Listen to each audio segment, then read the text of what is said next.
everyone, I am Rekha Mehta and you are watching Physics Online Education. I hope you are doing well, students. In this video, we are going to understand the topics of nuclear radiation and their interaction with matter, and these topics are beta decay and its types, energetics of beta decay, and neutrino theory or origin of continuous beta spectrum. So let's start with beta decay and its types. Beta decay ये एक spontaneous process है जिसके अंदर जो nucleus का मास है वो change नहीं होता, बट एटॉमिक नंबर चेंज होता है बाय 1 यूनिट। ठीक है, हमारे पास जो बीटा डीके है उसके 3 मोड्स ऑफ टाइप्स हैं। ठीक है, बीटा डीके के 3 मोड्स जो हैं वो क्या है? फर्स्ट हमारे पास आता है इलेक्ट्रॉन एमिशन, जिसको हम बीटा नेगेटिव डीके भी बोलते हैं। नेक्स्ट आता है पॉजिट्रॉन एमिशन,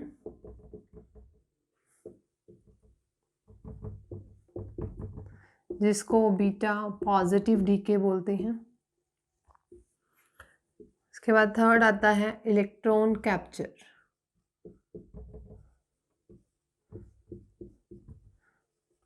और ये जो इलेक्ट्रॉन कैप्चर है मोस्टली के शेल से होता है। ठीक है, तो फर्स्ट हम डिस्कस करते हैं इलेक्ट्रॉन एमिशन। ये हम सबको पता है कि अब तक 900 न्यूक्लियाई हैं जो डिस्कवर हो चुके हैं, जिसमें से 280 जो न्यूक्लियाई हैं वो क्या है? स्टेबल हैं। बाकी जो न्यूक्लियाई हैं वो अपनी स्टेबिलिटी गेन करते हैं बाय इमिटिंग अल्फा और बीटा पार्टिकल। ठीक है, तो न्यूक्लियाई के अंदर जब हमारे पास कोई भी न्यूक्लियस ले लें अगर, ठीक है, इधर हम लेते हैं जैसे प्रोटॉन नंबर, इसको लेते हैं हम Z से, और इधर हम लेते हैं न्यूट्रॉन नंबर। तो जब किसी भी न्यूक्लियस के अंदर न्यूट्रॉन टू प्रोटॉन रेशियो है ना, वो फिक्स रहता है, ये N=Z है। ठीक है, जब न्यूट्रॉन टू प्रोटॉन रेशियो अगर न्यूक्लियस के अंदर फिक्स नहीं है तो न्यूक्लियस क्या है? अनस्टेबल है। तो स्टेबिलिटी कब गेन होगी? जब न्यूट्रॉन के अंदर, देखो न्यूक्लियस के अंदर या तो हमारे पास नंबर ऑफ प्रोटॉन्स ज़्यादा हैं या नंबर ऑफ न्यूट्रॉन्स ज़्यादा होंगे, अगर neutron to proton ratio fix नहीं है। ठीक है, स्टेबल न्यूक्लियाई के लिए न्यूट्रॉन टू प्रोटॉन रेशियो हमारे पास 1 होना चाहिए। अगर न्यूक्लियस के अंदर नंबर ऑफ न्यूट्रॉन ज़्यादा हैं तो न्यूट्रॉन किस में चेंज हो जाता है? प्रोटॉन में, और न्यूट्रॉन जब प्रोटॉन में चेंज होगा तो हमारे पास जो न्यूक्लियाई है वो क्या हो जाएगा? स्टेबल हो जाएगा। और अगर हमारे पास न्यूक्लियस के अंदर नंबर ऑफ प्रोटॉन्स ज़्यादा है तो प्रोटॉन्स किस में चेंज हो जाएगा? न्यूट्रॉन में चेंज होएगा और न्यूक्लियस स्टेबल हो जाएगा। ठीक है, लेकिन इसके ड्यूरिंग, जैसे मैंने बोला कि अगर नंबर ऑफ न्यूट्रॉन्स ज़्यादा है न्यूक्लियस के अंदर, तो न्यूक्लियस के अंदर अगर नंबर ऑफ न्यूट्रॉन्स ज़्यादा तो न्यूट्रॉन किस में चेंज होगा? प्रोटॉन में, और साथ में इलेक्ट्रॉन इमिट होगा। ठीक है, साथ में क्या होगा? इलेक्ट्रॉन इमिट होगा। और अगर प्रोटॉन न्यूट्रॉन में चेंज होता है तो यहाँ पर जो इमिट होगा वो क्या होगा? पॉजिट्रॉन होगा, जिसको हम बीटा पॉजिटिव डीके भी बोलते हैं। ठीक है, तो न्यूक्लियस के अंदर जब neutron to proton ratio fix नहीं होता, ठीक है, जब neutron to proton ratio change होता है तब हमारे पास न्यूट्रॉन प्रोटॉन में चेंज होगा तो हमें इलेक्ट्रॉन मिलेगा, और प्रोटॉन न्यूट्रॉन में चेंज होगा तो हमें पॉजिट्रॉन मिलेगा। ठीक है, जो साथ में पार्टिकल मिल रहे हैं ये एंटी न्यूट्रिनो पार्टिकल है, ये न्यूट्रिनो पार्टिकल है। क्लियर? तो ये है हमारे पास इलेक्ट्रॉन एमिशन और पॉजिट्रॉन एमिशन। अब इसको हम डिटेल में डिस्कस करेंगे। तो हम इलेक्ट्रॉन एमिशन को डिस्कस करेंगे। इलेक्ट्रॉन एमिशन के अंदर क्या है? मैंने बोला कि जब हमारे पास जो न्यूट्रॉन टू प्रोटॉन रेशियो है वो फिक्स नहीं होगा, जब वो चेंज होगा तो हमारे पास जो न्यूट्रॉन है वो प्रोटॉन में चेंज होगा इस प्रोसेस के अंदर। ठीक है, इसके लिए हमारे पास जो जनरल हम इसकी इक्वेशन लिखते हैं वो क्या लिखते हैं?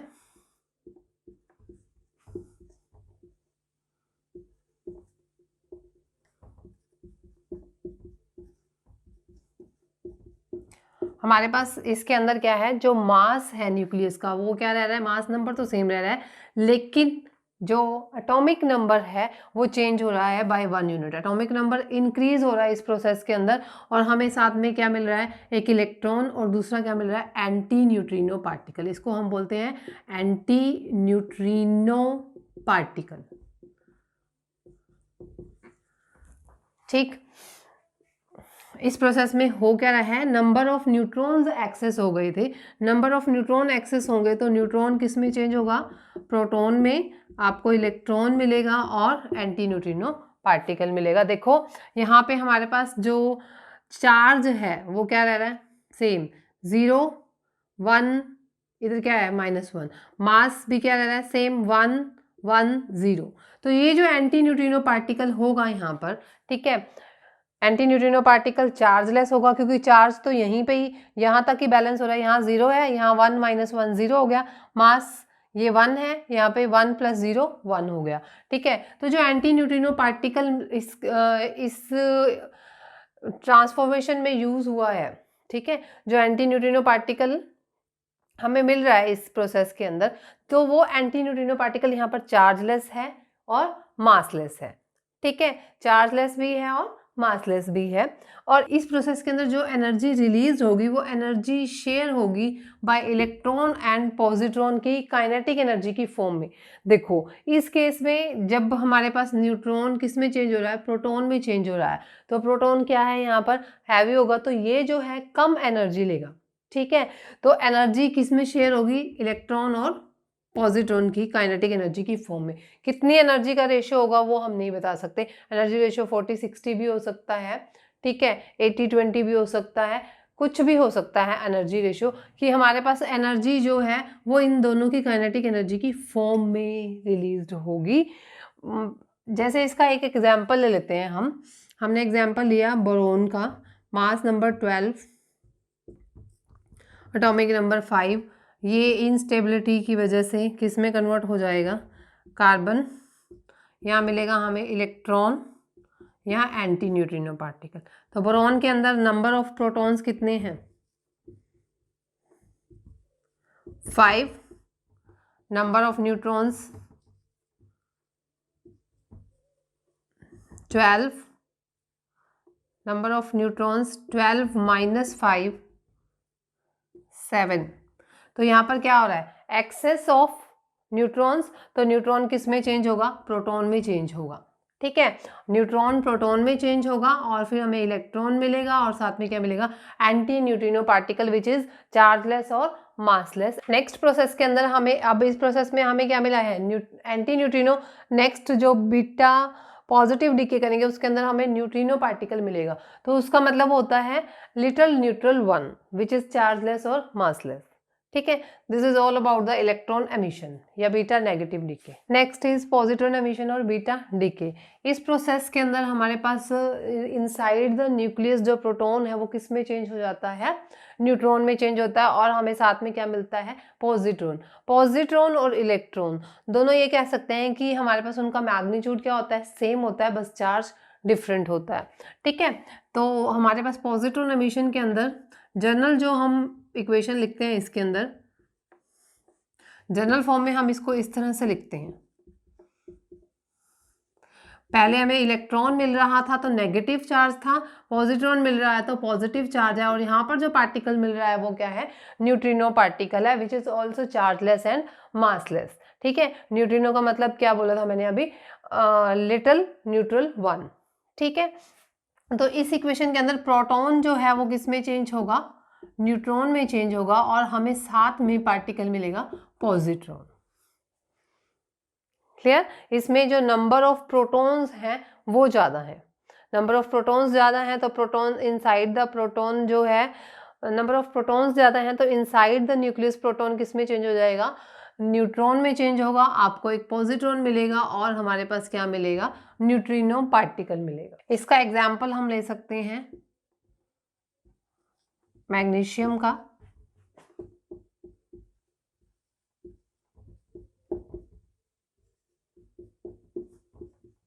ठीक है। इसमें इसके अंदर जो नंबर ऑफ प्रोटॉन्स हैं वो 12 हैं और नंबर ऑफ न्यूट्रॉन्स क्या है, 11 है। तो हमारे पास एक्सेस किसका हुआ, प्रोटॉन का, तो इसलिए प्रोटॉन किस में चेंज होगा, न्यूट्रॉन में चेंज होगा, ठीक है। तो इसके अंदर जो हमारे पास ये क्या है, पेरेंट एटम है, ये क्या है, डॉटर एटम है तो इन दोनों का मास नंबर तो सेम है, लेकिन जो एटॉमिक नंबर है वो डिक्रीज हो रहा है बाय 1 और साथ में आपको पॉजिट्रॉन मिल रहा है और न्यूट्रिनो पार्टिकल मिल रहा है। ठीक है, तो this is all about the positron emission.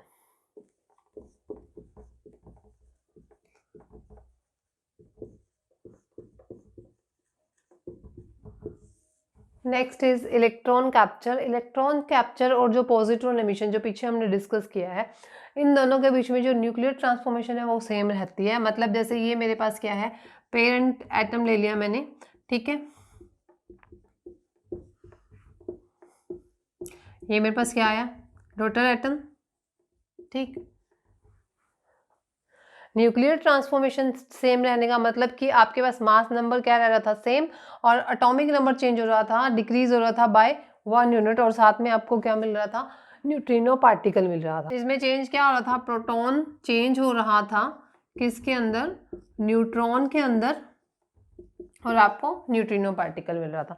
देखो, जब हमारे पास न्यूक्लियस के अंदर जो प्रोटॉन टू न्यूट्रॉन रेशियो वो फिक्स नहीं है और नंबर ऑफ प्रोटॉन्स ज़्यादा है, तो प्रोटॉन जब न्यूट्रॉन में चेंज होता है ना, वो दो वे से हो सकता है। एक तो जो पीछे हमने डिस्कस किया, पॉजिट्रॉन, ठीक है। दूसरा हमारे पास प्रोटॉन न्यूट्रॉन में चेंज हो सकता है, वो किससे हो सकता है, bye capturing the electron from के शेल। किसी भी शेल से हो सकता है, बट जो के शेल है वो क्या होती है, क्लोजेस्ट होती है टू द न्यूक्लियस। तो हमारे पास मान लो ये कोई न्यूक्लियस है जिसके अंदर आपके पास एक्सेस ऑफ प्रोटॉन्स हैं, मान लो 4 प्रोटॉन्स हैं, ठीक है, न्यूट्रॉन्स कितने हैं, 3 हैं। ये न्यूक्लियस लिया मैंने, ये के शेल है, इसी तरह से एल शेल है। तो क्या हो सकता है, अब प्रोटॉन किस में चेंज होगा, न्यूट्रॉन में चेंज होगा। तो क्या करेंगे, इसके अंदर जो हमारे पास के शेल का ऑर्बिटल इलेक्ट्रॉन है, ठीक है, ये जो प्रोटॉन है वो इसको कैप्चर करके प्रोटॉन को किस में चेंज कर देगा, न्यूट्रॉन में चेंज कर देगा। ठीक है, जब ये वाला इलेक्ट्रॉन को कैप्चर कर लिया इसने, ठीक है, कैप्चर मतलब उसको स्क्रैच करना, छीन लेना, ठीक है, इसको कैप्चर करके हमारे पास जो प्रोटॉन है वो किस में चेंज हो गया, न्यूट्रॉन में। तो यहाँ वैकेंसी क्रिएट होगी, इस वैकेंसी को फिल कौन सा इलेक्ट्रॉन करेगा, जो एल का है। ठीक है, तो इन दोनों के बीच का जो एनर्जी डिफरेंस होगा वो हमें किस फॉर्म में मिलता है, एक्सरे की फॉर्म में। ये भी हम डिस्कस कर चुके हैं। ठीक है, तो यहाँ पे हमारे पास इन दोनों के एनर्जी डिफरेंस में हमें एक्सरे मिलती है। ठीक है, तो प्रोटॉन न्यूक्लियर ट्रांसफॉर्मेशन तो सेम रह रही है, प्रोटॉन किस में चेंज हो रहा है, न्यूट्रॉन में, बाय कैप्चरिंग द इलेक्ट्रॉन, और हमें साथ में क्या मिल रहा है, न्यूट्रिनो पार्टिकल। ठीक है, अब वो कहते हैं कि जो इलेक्ट्रॉन कैप्चर है it is competitive with the positron emission because nuclear transformation is same.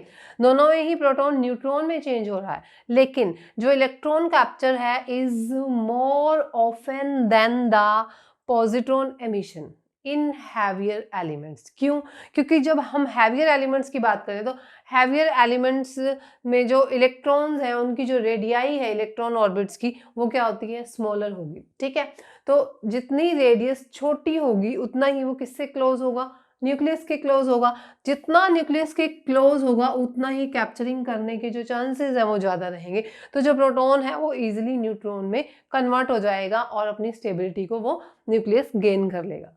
ठीक है, तो जो पॉजिट्रॉन एमिशन है वो हैवियर एलिमेंट्स में कम होता है, लेकिन इलेक्ट्रॉन कैप्चर क्या होता है, ज़्यादा दिखाई देता है। इसके अंदर हमने क्या चीज़ देखी है, जितने भी बीटा डिकेज किए हैं हमने, उसके अंदर जो मास नंबर है वो क्या रह रहा है, सेम, लेकिन एटॉमिक नंबर चेंज हो रहा है बाय 1 यूनिट। ठीक है, तो ऐसे केसेस के अंदर जब मास नंबर सेम हो लेकिन एटॉमिक नंबर चेंज हो रहा है तो उसको हम क्या कहते हैं, आइसोबार्स। तो बीटा डीके प्रोसेस के अंदर आइसोबार्स प्रोड्यूस होते हैं। ठीक है, तो this is all about the beta decay and its types. Next is energetics of beta DK, जिसके अंदर हमने फर्स्ट प्रोसेस इलेक्ट्रॉन एमिशन ली थी। ये प्रोसेस कब होती है, जब हमारे पास एक्सेस नंबर ऑफ न्यूट्रॉन्स हो, और इसकी जनरल फॉर्म क्या थी,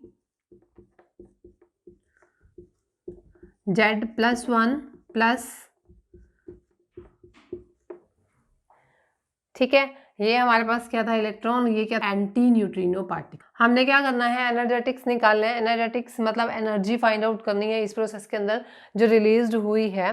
तो अगर मैं यहाँ पर जब हम न्यूक्लियर ट्रांसफॉर्मेशन की बात करते हैं हम कंजर्वेशन ऑफ एनर्जी लेकर चलते हैं। ठीक है, अगर मैं MP mass of parent atom ले लूँ, MD mass of daughter atom ले लूँ और me मास ऑफ इलेक्ट्रॉन ले लूँ, ठीक है। तो according to law of conservation of energy मेरे पास जो इस साइड है वो क्या होगा, मेरे को मास ऑफ न्यूक्लियस चाहिए, तो mp मास क्या था एटम का, इसमें से मैं अगर ऑर्बिटल इलेक्ट्रॉन्स को सबट्रैक्ट कर दूँ तो मेरे पास मास ऑफ न्यूक्लियस आ जाएगा, ठीक है। हमें क्या करना है, एनर्जी की फॉर्म में लिख लें, mp minus Z me c square is equal to mass of daughter md आया है minus Z plus 1 me c square. ये भी यहाँ पर मेरे पास क्या था, एटम का मास था ना, इसमें से भी ऑर्बिटल इलेक्ट्रॉन्स को सब्ट्रैक्ट करूंगी तो मेरे पास किसका मास आ जाएगा, न्यूक्लियस का, ठीक है।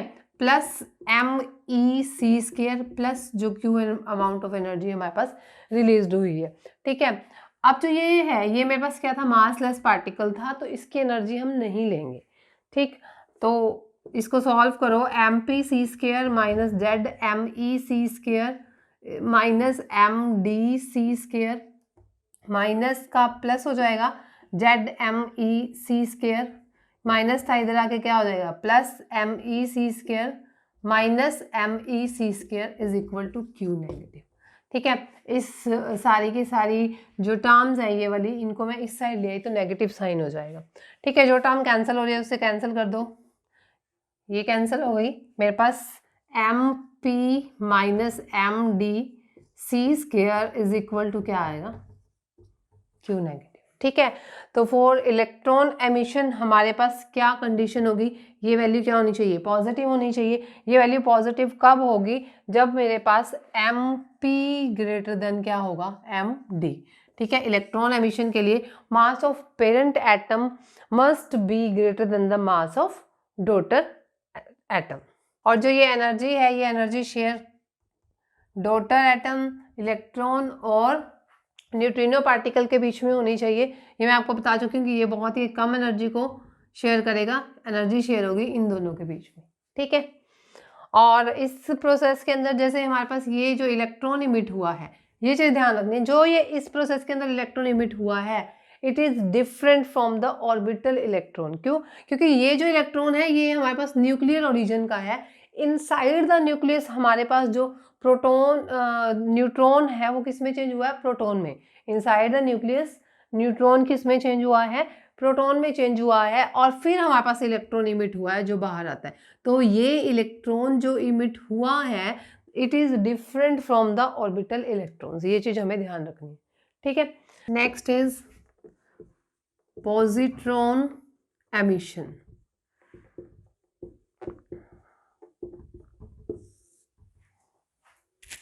ठीक है, जर्नल हमारे पास फॉर्म क्या थी,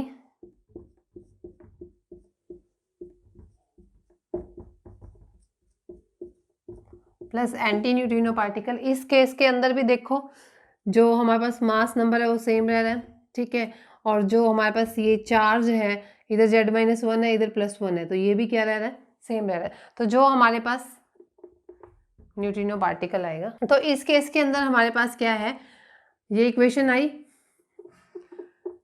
इसके अंदर चार्ज भी हमारे पास क्या रह रहा है, चार्ज नंबर भी कंजर्व हो गया, मास भी हमारे पास क्या रह रहा है, सेम रह रहा है। तो जो ये हमारे पास न्यूट्रिनो पार्टिकल होगा ये भी चार्जलेस होगा और मासलेस होगा, ठीक है। अब हमने इस केस में भी क्या करना है, एनर्जी फाइंड आउट करनी है। तो mp mass of parent atom, md mass of daughter, me mass of electron, ठीक है। Law of conservation of energy लगाएंगे तो same mp minus Z me c square, mass of nucleus चाहिए ना, तो md minus Z-1 me c square plus me c square, ठीक है। ये हमारे पास रेस्ट पे था और Q पॉजिटिव हमारे पास यहाँ एनर्जी रिलीज होगी। आप यहाँ पर सॉल्व करो इसको, mp c square minus Z me c square is equal to md c square minus Z me c square plus me c square plus me c square plus Q positive, ठीक है। ये minus है, इधर आके ये positive में हो जाएगा, तो इससे ये कैंसिल ही कर देते हैं। यहाँ पे क्या आएगा, mp minus md c square इधर क्या आएगा मेरे पास, +2me +2me is equal to Q positive. ठीक है, तो फॉर पॉजिट्रॉन एमिशन मेरे पास ये टर्म क्या होनी चाहिए, Q must be greater then 0, Q greater than 0 होना चाहिए। तो उस केस में मेरे पास क्या आ जाएगा, MP minus MD C square greater than 2ME C square, और we can say that MP minus MD greater than 2ME। तो फॉर पॉजिट्रॉन एमिशन जो हमारे पास मास ऑफ पेरेंट एटम है वो एक्सीड करना चाहिए, ठीक है, किससे, मास ऑफ डॉटर एटम से at least the twice of the mass of the electron. तो this is all about the positron emission. What is electron capture, इसको हम कैसे लिखते हैं, बाय कैप्चरिंग 1 इलेक्ट्रॉन हमारे पास ये चेंज होगा Z-1 में और न्यूट्रिनो पार्टिकल मिलेगा। ठीक है, इस केस में एनर्जी कैसे आएगी, MP minus ZME C square plus ME C square is equal to MD minus Z-1 ME C square plus Q। ठीक है, जो अमाउंट ऑफ एनर्जी आएगी, तो इसको इधर ले आओ, MP C square minus ZME C square plus ME C square minus MD C square plus ZME C square, plus था तो इधर माइनस हो जाएगा, minus ME C square is equal to Q। ठीक, ZME से ZME कैंसिल हो जाएगा, ME C square से ME C स्केयर कैंसिल हो गया, MP C square minus MD C square is equal to Q। ठीक है, या MP minus MD C square is equal to Q। तो इलेक्ट्रॉन कैप्चर के लिए Q वैल्यू क्या होनी चाहिए, पॉजिटिव। वो कब पॉसिबल है, जब MP ग्रेटर देन MD होगा। ठीक है, for electron capture the mass of parent atom must be greater than the mass of daughter atom. This is all about the energetics of beta decay. Next is neutrino theory और origin of continuous beta spectrum. ठीक है, देखो इससे पहले हमने beta decay processes की हैं, उसके अंदर हमारे पास क्या है, ये एक जनरल मैंने फॉर्म ले ली जो हमारे पास किसकी थी, इलेक्ट्रॉन एमिशन की। ठीक है, इलेक्ट्रॉन एमिशन के ड्यूरिंग हमारे पास पार्टिकल इमिट हो रहा है, न्यूट्रिनो पार्टिकल। ऐसे ही अगर मैं दूसरी एक रिएक्शन लिखूं जो हमने अभी उसके अंदर की थी पॉजिट्रॉन एमिशन के अंदर, तो यहाँ पर मेरे पास पार्टिकल आएगा दिस। ठीक है, तो हम जो अब करने जा रहे हैं वो इस पार्टिकल के बारे में कि ये पार्टिकल क्यों इमिट हुआ। साथ में हमें ये बताना है कि जो ये न्यूट्रिनो और एंटी न्यूट्रिनो पार्टिकल है इसके पीछे की हिस्ट्री क्या है, ये पार्टिकल कैसे इमिट हो रहे हैं। ठीक है, अभी इसका थोड़ा सा हिंट मैंने आपको पीछे दिया भी था कि ये दोनों पार्टिकल चार्जलेस हैं और मासलेस है। अल्फा डीके के अंदर हमें लाइन स्पेक्ट्रम मिलता है, लेकिन बीटा डीके के अंदर ऐसा नहीं होता। ठीक है, बीटा डीके के अंदर जो थ्योरेटिकल प्रिडिक्शन थी वो क्या थी कि जो एनर्जी है, जो इलेक्ट्रॉन इमिट हुआ है, मान लो मैं ये प्रोसेस लेके चल रही हूँ बीटा डीके की। ठीक है, ये प्रोसेस ली, इस प्रोसेस के अंदर जो इलेक्ट्रॉन इमिट हुआ है ना, ठीक है, उसकी क्या होगी, फिक्स्ड वैल्यू होगी। जो इलेक्ट्रॉन की एनर्जी है, जो इलेक्ट्रॉन इमिट हुआ है उसकी एनर्जी फिक्स्ड होगी और वो डिपेंड करेगी जो मासेस इन्वॉल्व हैं और स्पीड ऑफ लाइट पे। ठीक है, मतलब इसकी एक कांस्टेंट वैल्यू होगी, एक फिक्स्ड वैल्यू होगी। इस प्रोसेस के अंदर जब इलेक्ट्रॉन हमारे पास इमिट हुआ है उसकी एनर्जी फिक्स्ड होगी और वो एक्सपेक्टेड वैल्यू ये है जिसको हम एंड पॉइंट एनर्जी बोलते हैं। ठीक है, मतलब ये होनी चाहिए थ्योरेटिकली। लेकिन जब हम एक पर्टिकुलर किसी भी पर्टिकुलर डीके प्रोसेस को ले लें और उस पर्टिकुलर डीके प्रोसेस को जब एक्सपेरिमेंटली किया गया, ठीक है, और उसको एक्सपेरिमेंटली बार बार किया गया, तो वहां पर हमारे पास हमने क्या देखा कि वहां पर एक फिक्स्ड वैल्यू ना आकर there is a range of energies, range of energies, और हमें क्या मिल रहा है, एक कंटिन्यूस डिस्ट्रीब्यूशन मिल रहा है एनर्जीज के अंदर, एक स्पेक्ट्रम दिख रहा है जो एनर्जीज इमिट हुई है।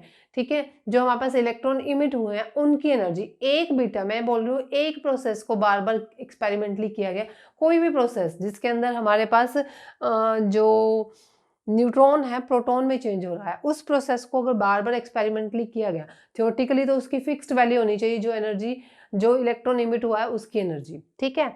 हम यहाँ पर बीटा स्पेक्ट्रम की ही बात कर रहे हैं, तो इलेक्ट्रॉन की बात हो रही है, जो इलेक्ट्रॉन इमिट हुए हैं उनकी एनर्जी क्या होनी चाहिए, फिक्स होनी चाहिए थियोरेटिकली। लेकिन जब बार बार एक्सपेरिमेंटली उस बीटा डीके प्रोसेस को किया गया तो वहाँ पर हमें क्या मिल रहा है कि वहाँ पर एक फिक्स्ड वैल्यू ना मिलकर क्या हो रहा है, वेरिएशन हो रहा है। मतलब हमें वो फिक्स्ड वैल्यू नहीं मिलकर मिनिमम से मैक्सिमम सारी वैल्यूज मिल रही हैं, ठीक है। वहाँ पे हमें एक कंटिन्यूस स्पेक्ट्रम दिखाई दे रहा है, एनर्जी जो एनर्जी रेंज मिल रही है, डिस्ट्रीब्यूशन ऑफ एनर्जीज मिल रही है, ठीक है। मान लो मैं ये मान लेती हूँ कि मेरे पास यहाँ पर इलेक्ट्रॉन इमिट हुआ है, देखो ऐसे इलेक्ट्रॉन इमिट हो रहे हैं, जैसे जैसे यहाँ जाते जाएंगे इलेक्ट्रॉन क्या हो रहे हैं, नंबर ऑफ इलेक्ट्रॉन्स हमारे पास कम होते जा रहे हैं, ठीक है। तो यहाँ पर एक पर्टिकुलर बीटा डीके प्रोसेस के अंदर ये इलेक्ट्रॉन इमिट हुआ, तो उसकी एनर्जी उसके अकॉर्डिंग ये होनी चाहिए, और एक्सपेक्टेड क्या है, ये एनर्जी जिसको एंड पॉइंट एनर्जी कह रहे हैं।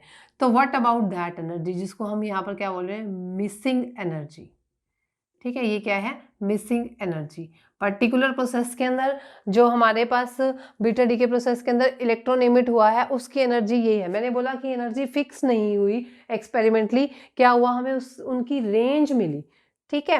मान लो कोई भी प्रोसेस ले लो, एक प्रोसेस है, थियोरेटिकली उस प्रोसेस के अंदर जब हमारे पास न्यूट्रॉन प्रोटॉन के अंदर चेंज हुआ तो उसके अंदर एनर्जी जो है एक्सपेक्टेड मैंने मान ली कि इतनी आनी चाहिए, ठीक है। लेकिन जब एक्सपेरिमेंटली उसी बीटा डीके प्रोसेस को बार बार किया गया तो ये देखा गया कि वहां पर एनर्जी फिक्स ना होकर 0 से लेकर 1.17 तक रेंज थी, ठीक है। तो मान लो जो इलेक्ट्रॉन यहां पर इमिट हुआ उसके ड्यूरिंग एनर्जी क्या होनी चाहिए, ये एनर्जी ये, और एंड पॉइंट एनर्जी जो एक्सपेक्टेड वैल्यू थी वो मेरे पास ये थी। तो व्हाट अबाउट दैट एनर्जी, ये एनर्जी कहाँ गई, ठीक है। ये तब बात करें जब ये पार्टिकल यहाँ नहीं है, ठीक है, यहाँ पर भी नहीं, ये पार्टिकल भी नहीं है, हम इसी पार्टिकल की उसकी बात कर रहे हैं, थ्योरी की, ठीक है। न्यूट्रिनो थ्योरी मतलब इसी पार्टिकल का हम बैकग्राउंड देख रहे हैं कि कैसे ये पार्टिकल इमिट हुआ होगा, ठीक। तो यहाँ पर फिर इस एनर्जी का क्या मतलब हुआ, एनर्जी तो कंजर्व रहनी चाहिए थी, लेकिन इसके अंदर तो इतनी एनर्जी का तो पता ही नहीं कि कहाँ गई।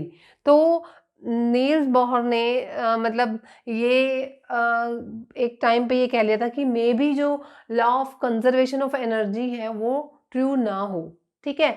तो अगर law of conservation of energy true नहीं है तो हमारे तो बहुत सी जो टर्म्स हैं वो इसी लॉ के ऊपर ही बेस्ड थी, ठीक। तो फिर पॉली ने 1931 के अंदर डिस्कवर किया कि जब हमारे पास बीटा डीके प्रोसेस हो रहा है तो इसके साथ साथ एक पार्टिकल और इमिट होगा, इस प्रोसेस के अंदर एंटी न्यूट्रिनो पार्टिकल और इस प्रोसेस के अंदर न्यूट्रिनो। जो न्यूट्रिनो पार्टिकल है उसका मतलब क्या है, लिटिल न्यूट्रल वन, ठीक है। और इसका एंटी पार्टिकल क्या है, एंटी न्यूट्रिनो पार्टिकल, जो क्या करेगा, जो ये जो मिसिंग एनर्जी है वो सारी की सारी एनर्जी शेयर की इस पार्टिकल ने, इस प्रोसेस के अंदर इसने की और इस प्रोसेस के अंदर इसने की। मतलब एंटी न्यूट्रिनो पार्टिकल क्या कर रहा है, पूरी की पूरी जो एनर्जी जो मिसिंग आ रही है ये पार्टिकल ने शेयर की, ठीक है। तो हमारे पास लॉ ऑफ कंजर्वेशन जो एनर्जी है, जो इस पार्टिकल के से पहले क्या हो रहा था, वॉयलेट हो रहा था, उसका वॉयलेट होने से इस न्यूट्रिनो पार्टिकल ने बचाया, ठीक है। दूसरा, इस प्रोसेस के अंदर हमारे पास देखो चार्ज तो कंजर्व रह रहा है, मास नंबर भी कंजर्व रह रहा है, ठीक है, लेकिन जो लीनियर मोमेंटम है वो कंजर्व नहीं रह रहा था। क्यों, देखो हमारे पास यहाँ पर क्या था, पेरेंट एटम, ठीक है। पेरेंट एटम से ये हमारे पास क्या मिला, डॉटर, जो रिकॉल हुआ। अब अगर मोमेंटम, लीनियर मोमेंटम कंजर्व रहना है ना, तो इन दोनों की जो हमारे पास ये डॉटर था, वाई था ना ये डॉटर एटम, ठीक है, और यहाँ पर हमारे पास इलेक्ट्रॉन इमिट हुआ था, तो इनकी जो डायरेक्शन है हमारे पास पेरेंट एटम की और इलेक्ट्रॉन की, ये क्या होनी चाहिए, अपोजिट होनी चाहिए, एग्जैक्टली अपोजिट होनी चाहिए। लेकिन जब हमारे पास ये इमिट हुआ, इलेक्ट्रॉन इमिट हुआ इस प्रोसेस के अंदर, तो ये एग्जैक्टली अपोजिट नहीं थी, तो लीनियर मोमेंटम कंजर्व नहीं रह रहा था। लेकिन जब हम इस पार्टिकल की बात करें, ये पार्टिकल भी साथ में इमिट हुआ, ये पार्टिकल जब साथ में इमिट हुआ तो ये लीनियर मोमेंटम को क्या किया, इसने कंजर्व किया, ठीक है, तो फर्स्ट था ये हमारी problem law of conservation of energy की, वो भी इसी पार्टिकल ने सॉल्व की। दूसरी की थी law of conservation of linear momentum की, वो भी इसने सॉल्व की। और तीसरी आती है हमारे पास स्पिन की। ठीक है, अगर ये पार्टिकल यहाँ नहीं है तो हमारे पास स्पिन, जो इस प्रोसेस के अंदर क्या हो रहा है, न्यूट्रॉन किस में चेंज हो रहा है, प्रोटॉन के अंदर। न्यूट्रॉन प्रोटॉन के अंदर चेंज हो रहा है और हमें क्या मिल रहा है, यहाँ पर इलेक्ट्रॉन मिल रहा है। ठीक, जब न्यूट्रॉन प्रोटॉन के अंदर चेंज हो रहा है इस प्रोसेस के अंदर, तो ये फर्मियोन्स है, न्यूट्रॉन भी और प्रोटॉन भी, स्पिन क्या होगी, हाफ।